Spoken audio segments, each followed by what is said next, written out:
कार्तिक मास महात्म व्रत कथा 9वां अध्याय। राजा पृथु बोले, हे श्रेष्ठ मुनि नारद जी, आपने कार्तिक मास के व्रत में जो तुलसी जी की जड़ में भगवान विष्णु का निवास बताकर उस स्थान की मिट्टी का पूजन करना बतलाया है, अतः मैं श्री तुलसी जी के महात्म्य को सुनना चाहता हूँ। तुलसी कहाँ और कैसे उत्पन्न हुई, यह बताने की कृपा करें।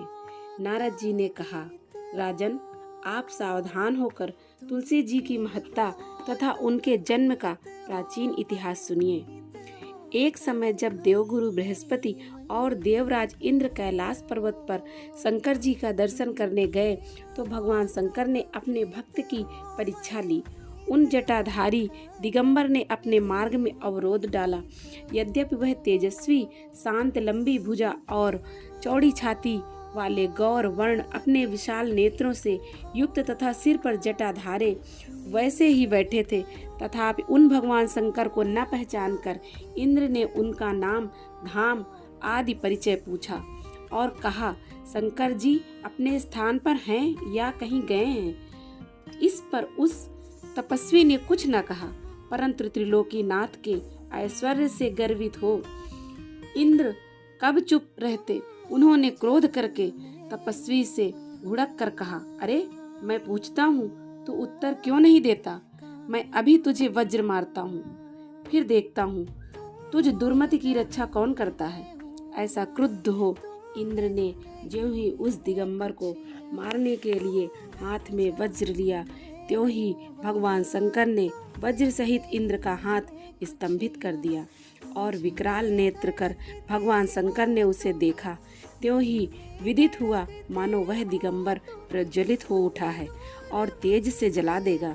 भुजाएं स्तंभित होने से इंद्र के क्रोध का और दुख का अंत न रहा, परंतु ज्यों ही बृहस्पति जी ने उस पुरुष को प्रज्वलित देखा, त्यों ही अपनी बुद्धि से उसको शंकर भगवान जानकर प्रणाम किया और दंडवत कर बहुत सी स्तुति भी की। फिर इंद्र ने भी भगवान शंकर से कहा, हे दीनानाथ, हे महादेव, अपना क्रोध रोककर इंद्र के अपराध को क्षमा कीजिए। बृहस्पति के यह वचन सुनकर महेश्वर गंभीर वाणी से बोले, मैं अपने नेत्रों से निकाले हुए क्रोध को कैसे रोकूं। तब बृहस्पति ने कहा, भगवान, भक्तों पर दया करनी चाहिए। आप अपना भक्त वत्सल नाम सार्थक कीजिए। आप अपने इस तेज को कहीं और स्थापित कर इंद्र का उद्धार कीजिए। तब भगवान शंकर ने गुरु बृहस्पति से कहा, मैं तुम्हारी स्तुति से प्रसन्न हूँ जो तुमने इंद्र को जीवन दान दिलवाया है। मैं विश्वास करता हूँ कि मेरे नेत्रों की अग्नि अब इंद्र को पीड़ित न करेगी।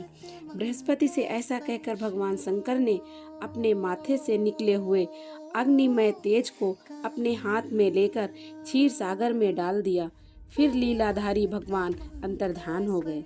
इस प्रकार जिनको जानने की इच्छा थी उसे जानकर इंद्र और बृहस्पति अपने स्थान को चले गए।